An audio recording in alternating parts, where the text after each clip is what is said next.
On her way to the interview, the girl picked up a grandmother with dementia, but little did she know, the grandmother is a billionaire tycoon's grandmother. In the future, she would be on her way to the top of her life. It turns out, the demented grandmother thought the little girl was her long-dead sister. She has to take her home with her, but she was late for her interview. She had no choice. She had no choice but to hand the lost grandmother over to the police. After a round of questioning by the police officer, he found out that the grandmother had Alzheimer's disease, so he let the little girl go, unbeknownst to her. The company she was anxiously interviewing for was the grandmother's son's company. When Alice arrived at the office, she was still late. The receptionist told her the interview was over. Alice explained she had met an elderly grandmother with dementia on the way and had been delayed. She hoped the company would give her a second chance. Rejected. Alice stood there, lost in thought. The chairman of the company saw the scene. The chairman asked the security guard what was going on. He found out that the girl was an interviewee who had come to the company for an interview. She had been delayed by something. The chairman just gave the girl a look and left. He didn't know that the girl had been delayed because of her mother. Alice sat sadly on the roadside, complaining about how her fate was so miserable, but she didn't know that her fate was being rewritten. Then she noticed that her mobile phone was missing, guessing that she had dropped it in the tussle with the grandmother. So she called a kindly policeman, asking if he had seen her phone. And sure enough, the policeman told her to come to the police station to collect her phone. But when she arrived at the police station, she found out that the grandmother hadn't been found by her family. As a result,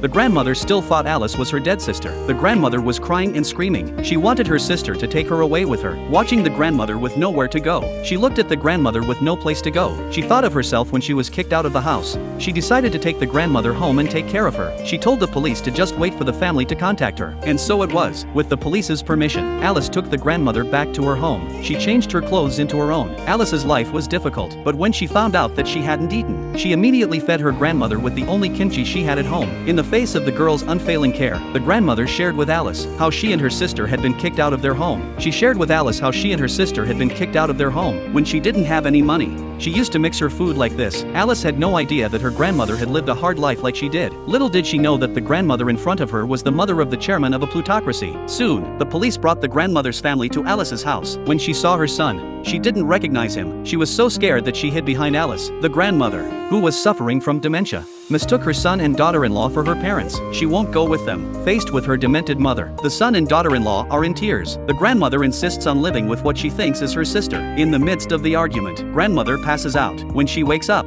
she recognizes her son, but she is a stranger to everything around her. Eventually, the chairman of the wealthy family took his mother away. On her way out, the chairman of the Zaibatsu family expressed his gratitude to Alice for taking care of his mother. The next day when he arrived at the office, he suddenly thought that the girl who took care of his mother looked familiar. He then thought of the girl who had missed the interview because she was late. When he found out that the girl had missed the interview because of her mother, the chairman decided to hire Alice at a higher salary. Alice is overwhelmed with joy when she finds a job. Little did she know that her life was just beginning to change.